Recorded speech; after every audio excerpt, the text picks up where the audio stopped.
Good evening, everybody. Just hopping on our Instagram Live tonight to talk a little bit about RPE and workload. So this is something that's kind of a big topic in all sports and all aspects of life. We use this a lot with both our runners and our baseball players. This can be, again, for everybody. Baseball players that are tuning in, you can definitely apply these concepts to what you're doing, but just so I don't go back and forth on terms, we're going to be using running terms for this conversation. So we'll start with what is RPE. So RPE is rating of perceived exertion. So that would be when you go out and you do a workout, how much effort on a scale of 0 to 10 did you feel like you were giving? So some people have trouble conceptualizing that. So this is the chart that I like to show people to help them figure that out. And a lot of times I'll like to use this versus pace or time on a workout, because how you feel that day is always going to feel a little bit different, and it may not match up to the pace that you're doing. So maybe on one day, a 7-minute pace feels like a 7 to you, but on another day, a 7-minute pace may feel like a 4 to you, just based on how tired you are, what your workout was the day before, a whole slew of different factors that could be incorporated there. So that's RPE, rating of perceived exertion, and sometimes that can take some practice to be fluent in and being able to reflect on how you felt during a workout, but it's something you can pick up really easy, and I find helps athletes just be more proficient in knowing what's going on with their body. So it's a good practice to have. So why is RPE important? We kind of talked about how your effort one day may feel different at the same pace on another day, but I like to use RPE specifically to track workload. So what workload is, if we want to put it in an equation, workload equals RPE times time at that effort. So for my runners, I like to track their workload versus just their mileage or time running, because it can kind of give us an idea of how much they can progress for the next week or where they need to be. And it's especially helpful with people who are injured in introducing them back to sport. So what that might look like is I use a chart like this. All right. And so let's say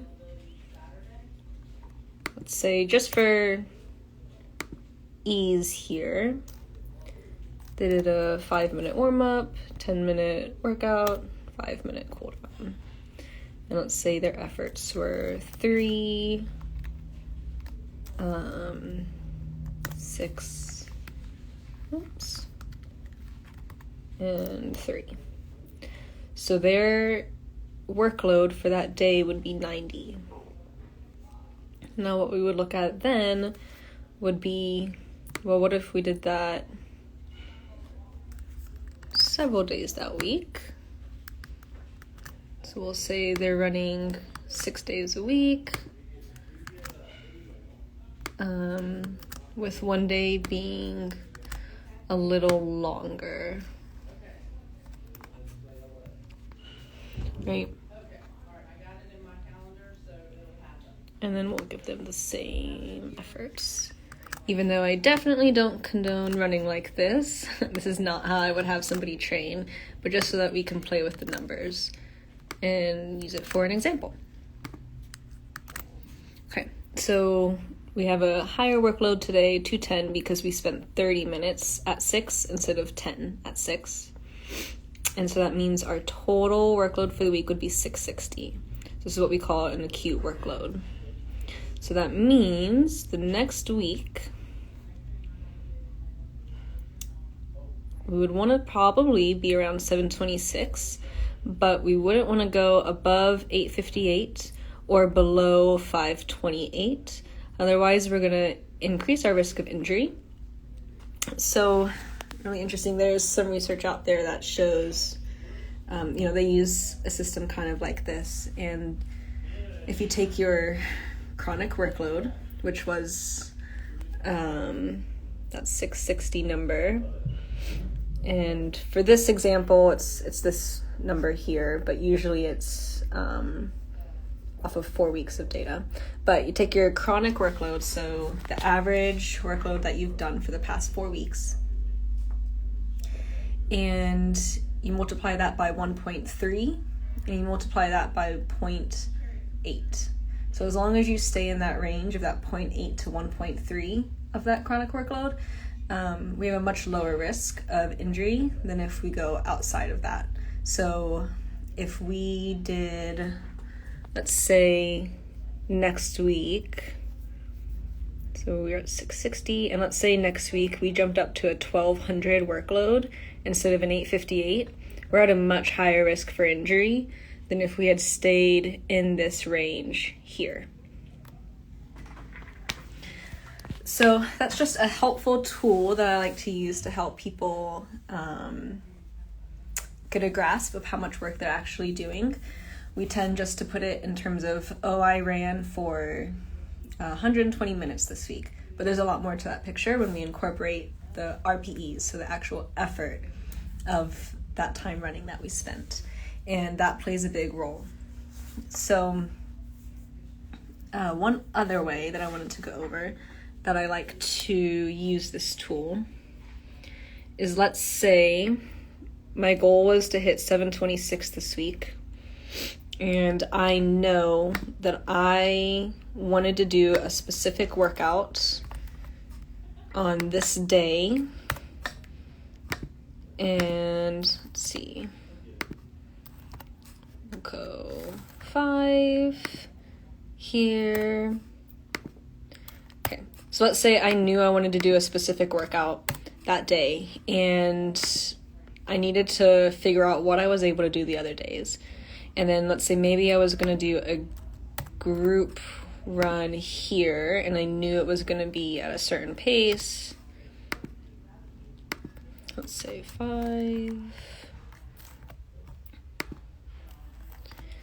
Okay. Now I can work backwards a little bit. If I want to hit 726 this week, but I know I'm already going to hit 690 with these 2 workouts I have planned, then I have less than 100 to split between my other days running here. So either these workouts aren't going to be feasible. Maybe I needed to make this one a little bit easier that day. Okay, that's going to give me a lot more wiggle room. But we can kind of work backwards to fill in days where we're not sure how far we want to go or how hard we want to push it. So like I said, this also does apply to baseball. It applies to all sports.